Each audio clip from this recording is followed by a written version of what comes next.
কুকুরের গায়ের সাথে ছোঁয়া লাগলে কি পোশাক নাপাক হয়ে যাবে?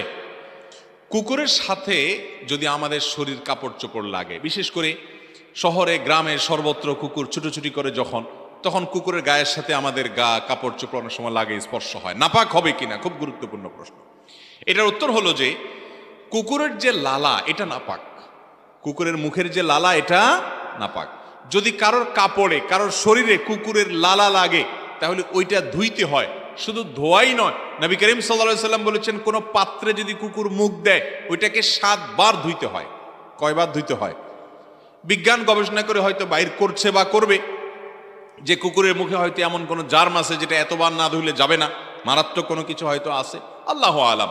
সেটা আজ হোক কয়দিন পরে হয়তো বের করছে বা করবে, অথবা করুক বা না করুক, নবী করিম সাল্লাল্লাহু আলাইহি সাল্লাম থেকে বিশুদ্ধভাবে বর্ণিত এর পেছনেই কল্যাণ আছে, এছাড়া কোনো কল্যাণ থাকতে পারে না। বিধায় কুকুর যদি কোথাও মুখ দেয়, আপনি কোথাও যাচ্ছেন, মুখ শুকতে গিয়ে জিহ্বা দিয়ে চাটলো আপনার জামাটা, তাহলে যেই জায়গায় চাটছে ওটা নাপাক হয়ে গেছে, ওই জায়গাটাকে ধরে আলতো করে আপনাকে ধুইতে হবে 7 বার, ভালো করে ধুইতে হবে।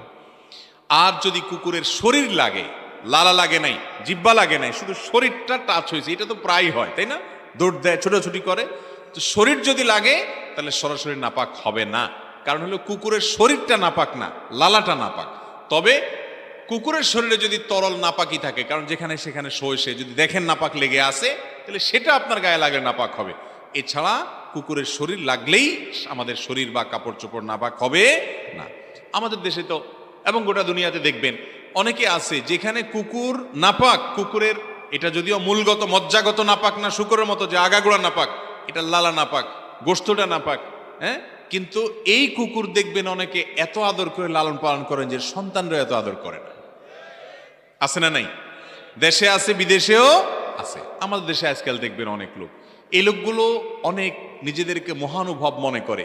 তারা মানুষ তো বটেই, পশুর প্রতি পর্যন্ত তাদের মায়া কত বেশি, যেটা কুকুরকে পর্যন্ত আদর করে যত্ন করে কোলে করে নিয়ে যায়, খাওয়ায়। হ্যাঁ, এই মানুষগুলোই দেখবেন তাদের আশেপাশে বহু বনি আদম, বহু মানুষ না খায় আছে, তাকায়াও দেখে না, কিন্তু কুকুরের প্রতি অনেক মায়া।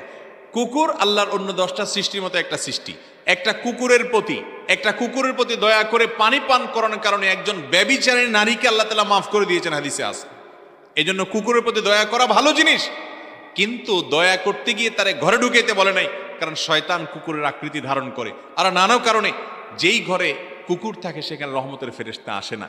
ইমানদার, ওহির প্রতি বিশ্বাসী মানুষ তিনি কুকুর থেকে এইভাবে নিজের ঘরকে, বাসাবাড়িকে পবিত্র রাখবেন, দূরে রাখবেন, কিন্তু কুকুরও আল্লাহর প্রাণী, সেই হিসাবে তাকেও রহম করবেন।